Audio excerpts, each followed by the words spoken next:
Hey hi what's up, I am Kritarth और मैं एक एक्टर हूँ। अभी अभी मुझे मालूम चला है कि मैं एक नाटक करने वाला हूँ। प्ले 8 अप्रैल को शाम को 7 बजे दिल्ली में LTG एक ऑडिटोरियम है, वहाँ पे नाटक करने वाला हूँ मैं। जनरली मैं बहुत खुश हो जाता हूँ जब भी मुझे मौका मिलता है नाटक करने का, फिल्म करने का। और ये आसान नहीं है, मैं बताऊँ कि आप एक दूसरे शहर में आके नाटक करो, ऑडिटोरियम भरा हो, लोग आएँ और आप रिहर्सल्स में जाओ। It's actually is a big deal, I tell you honestly. और मैं हमेशा से एक्टिंग करना चाहता था। जब से मुझे याद है कि मैं कॉलेज में था, स्कूल 11-12 से मुझे आइडिया हो गया था कि मैं एक्टर बनना चाहता हूँ। आइडिया पहले भी था, आई थिंक साहस मुझ में आ गया था ये कहने का कि मैं एक्टर बनना चाहता हूँ, जब से मैं आई थिंक ग्रेड 11-12 में था। कॉलेज तक मैंने जाहिर भी कर दिया था लोगों को ये बताकर कि मैं एक्टर बनना चाहता हूँ। तो हमेशा मुझे बड़ा मजा आता है, get very excited whenever I have this chance of acting. Now this is a रीशो।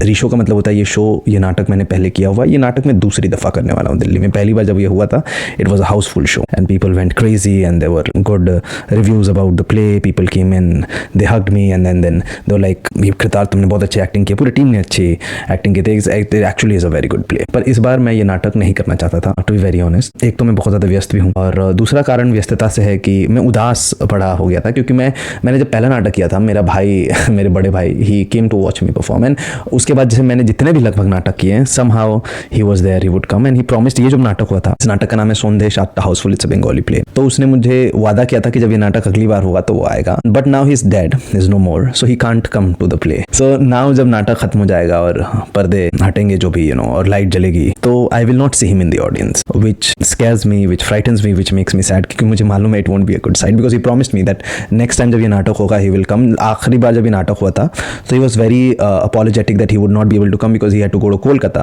for his business thing something. Now he won't be there, so I was too scared to go on stage. I still am scared to go for rehearsals, and then because जब आप rehearsals कर रहे हो नाटक में तो आपको अपने emotions को भी लाना होता है, और I would be very honest, I'm not very emotionally stable right now that where I would go and express how I feel, but I'm doing it out of love for the people and commitment अभी होती है जब आप एक artist होते हो या कोई भी इंसान होते हैं जनरल, तो एक कमिटमेंट की भी बात है। तो 8 अप्रैल को मैं नाटक करने वाला हूँ। रीज़न मैं आप सभी से ये शेयर करना चाहता था क्योंकि इसमें कुछ मोटिवेशन वगैरह कुछ नहीं है। इसका मतलब यह है कि मैं बहुत डरा हुआ इंसान हूँ, जैसे अपने आर्ट को जाहिर करने में भी डर लग रहा है। अगर आपको कभी भी ऐसा लगा है कि आपको अपनी ड्यूटी निभाने में, अपने आर्ट को जाहिर करने में, सुबह उठने में, पानी पीने में, वॉशरूम जाने में, क्रिकेट खेलने में, किसी एक छोटे से छोटे कार्य को करने से या बड़े से बड़े ड्यूटी को निभाने में डर लगा है, तो आप अकेले नहीं हैं। इसके पहले अर्जुन को भी डर लगा है, वो महाभारत वाले अर्जुन।